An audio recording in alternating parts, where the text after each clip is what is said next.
جماعت اخوان المسلمین کے بارے میں کبار علماء کونسل سعودی عرب کا بیان۔ مترجم طارق بن علی بروہی، مصدر بیان ہیئہ کبار العلماء، نومبر 2020 عیسوی۔ پیشکش توحیدخالص.com۔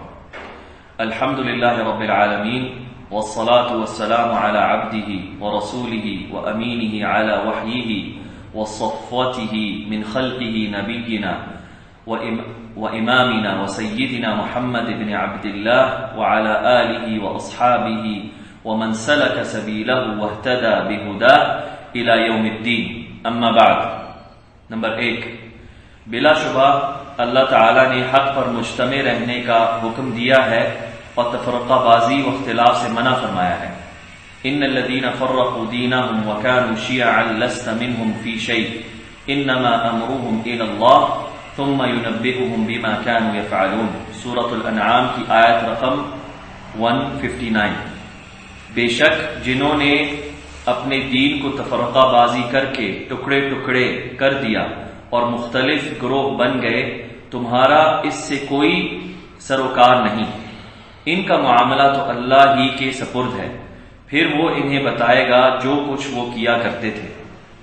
اور بندوں کو صراط مستقیم کی اتباع کا حکم دیا اور انہیں ایسی راستوں سے روکا جو حق سے ہٹا دیتے ہیں۔ پس اللہ سبحانہ نے فرمایا وَأَنَّ هَذَا صِرَاطِ مُسْتَقِيمًا فَاتَّبِعُوهُ وَلَا تَتَّبِعُوا السُّبُلَ فَتَفَرَّقَ بِكُمْ عَنْ سَبِيلِهِ ذَلِكُمْ وَصَّاكُمْ بِهِ لَعَلَّكُمْ تَتَّقُونَ۔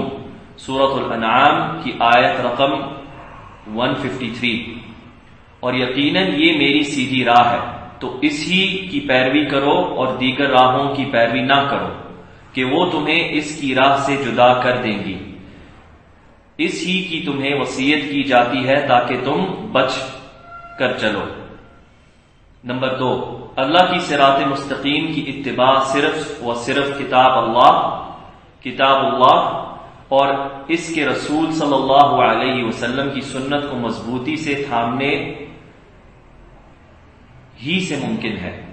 صحیح احادیث اس بات پر بھی دلالت کرتی ہیں کہ جن راہوں کی پیروی سے اللہ تعالی نے منع فرمایا ہے، ان میں حق سے منحرف مذاہب اور گروہ بھی شامل ہیں۔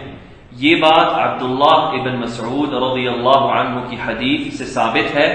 وہ فرماتے ہیں خط رسول اللہ صلی اللہ علیہ وسلم خطا بیدہ ثم قال هذا سبیل اللہ مستقیما ثم خط عن یمینہ وشمالہ ثم قال هذه السبل ليس منها سبيل إلا عليه شيطان يدعو إليه ثم قرأ وأن هذا صراط مستقيما فاتبعوه ولا تتبعوا السبل فتفرق بكم عن سبيله۔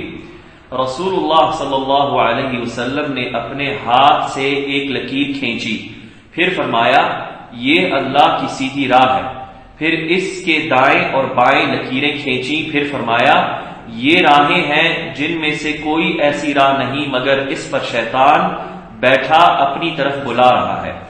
پھر آپ صلی اللہ علیہ وسلم نے یہ آیت تلاوت فرمائی اور یقیناً یہ میری سیدھی راہ ہے تو اس ہی کی پیروی کرو اور دیگر راہوں کی پیروی نہ کرو کہ وہ تمہیں اس کی راہ سے جدا کر دیں گی۔ اسے امام احمد نے روایت کیا ہے۔ تیسرا، جلیل القدر صحابی عبداللہ بن عباس رضی اللہ عنہما اللہ کے اس فرمان کے بارے میں فرماتے ہیں فَاتَّبِعُوهُ وَلَا تَتَّبِعُوا السُّبُلَ فَتَفَرَّقَ بِكُمْ عَنْ سَبِيلِهِ۔ سورۃ الانعام کی آیت رقم 153 ہے۔ تو اسی کی پیروی کرو اور دیگر راہوں کی پیروی نہ کرو کہ وہ تمہیں اس کی راہ سے جدا کر دیں گی۔ اور اس فرمان کے بارے میں کہ ان اقیموا الدین ولا تتفرقوا فیہ، سورۃ الشورى کی آیت نمبر 13، دین کو قائم رکھو اور اس میں تفرقہ نہ ڈالو۔ اور اس جیسی آیات جو قرآن مجید میں ہیں فرماتے ہیں اللہ تعالیٰ نے مؤمنین کو ایک جماعت رہنے کا حکم دیا ہے اور انہیں اختلاف اور تفرقہ بازی سے روکا ہے، اور انہیں خبر دی ہے کہ بلا شبہ ان سے پہلے بھی جو ہلاک ہوئے وہ اللہ کے دین میں لڑائی جھگڑے کرنے کی وجہ ہی سے ہلاک ہوئے۔ چوتھا، اللہ کی کتاب اور اس کے رسول کی سنت کو مضبوطی سے تھامنا ہی اللہ کو راضی کرنے کا راستہ اور ان کے اتحاد کو برقرار رکھنے، ایک صف ہونے اور شر و فتنے سے بچاؤ کی اساس ہے۔ اللہ کا فرمان ہے وَاعْتَصِمُوا بِحَبْلِ اللَّهِ جَمِيعًا وَلَا تَفَرَّقُوا وَاذْكُرُوا نِعْمَةَ اللَّهِ عَلَيْكُمْ إِذْ كُنْتُمْ أَعْدَاءً فَأَلَّفَ بَيْنَ قُلُوبِكُمْ فَأَصْبَحْتُمْ بِنِعْمَتِهِ إِخْوَانًا وَكُنْتُمْ عَلَى شَفَا حُفْرَةٍ مِّنَ النَّارِ فَأَنْقَذَكُم مِّنْهَا كَذَلِكَ يُبَيِّنُ اللَّهُ لَكُمْ آيَاتِهِ لَعَلَّكُمْ تَهْتَدُونَ۔ سورۃ آل عمران کی آیت رقم 103۔ اور تم سب مل کر اللہ کی رسی کو مضبوطی سے تھامے رہو اور تفرقہ نہ کرو، اور اپنے اوپر اللہ کی اس نعمت کو یاد کرو کہ تھے تم آپس میں دشمن تو اس نے تمہارے دلوں میں باہمی الفت ڈال دی، تو تم اس کی نعمت سے بھائی بھائی بن گئے، اور تم آگ کے گھڑے کے کنارے پر تھے تو اس نے تمہیں اس سے بچا لیا۔ اسی طرح اللہ تمہارے لیے اپنی آیات کھول کر بیان کرتا ہے تاکہ تم ہدایت پاؤ۔ پانچواں، ان باتوں سے یہ معلوم ہوا کہ یقیناً ہر وہ چیز جو مسلمانوں کے حکمرانوں کے گرد ان کی وحدت صف کو متاثر کرے، جیسے ان کے خلاف شبہات و افکار کی ترویج یا ایسی جماعتیں بنانا جن میں بیعت و تنظیم ہو یا اس کے علاوہ کچھ، تو وہ کتاب و سنت کے دلائل کی روشنی میں حرام ہے، اور ان جماعتوں میں سے جن سے ہم خبردار کرتے ہیں سر فہرست جماعت اخوان المسلمین ہے۔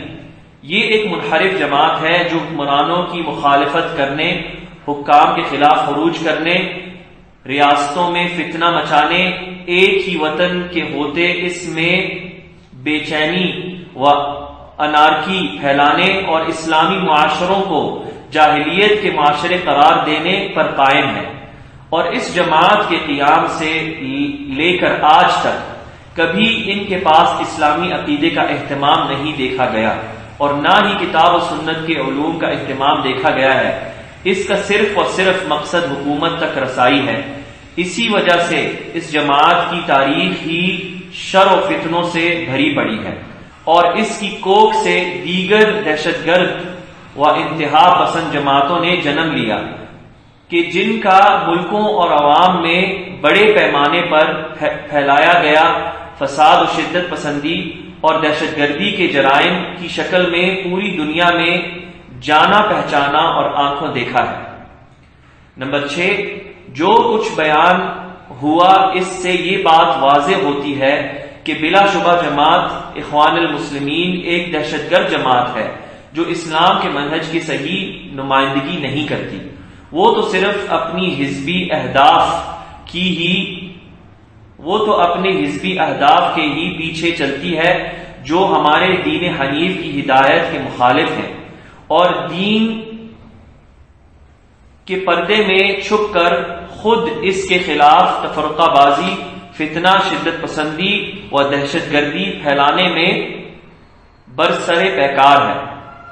نمبر 7، لہذا تمام لوگوں کو چاہیے کہ اس جماعت سے خبردار رہیں اور اس کی جانب نسبت یا اس سے ہمدردی نہ رکھیں۔ نمبر 8، اللہ سے دعا ہے کہ وہ ہم سب کو ہر قسم کے شر و فتنے سے محفوظ رکھے۔ وصلی اللہ وسلم علی نبینا محمد وعلی آلہ وصحبہ اجمعین۔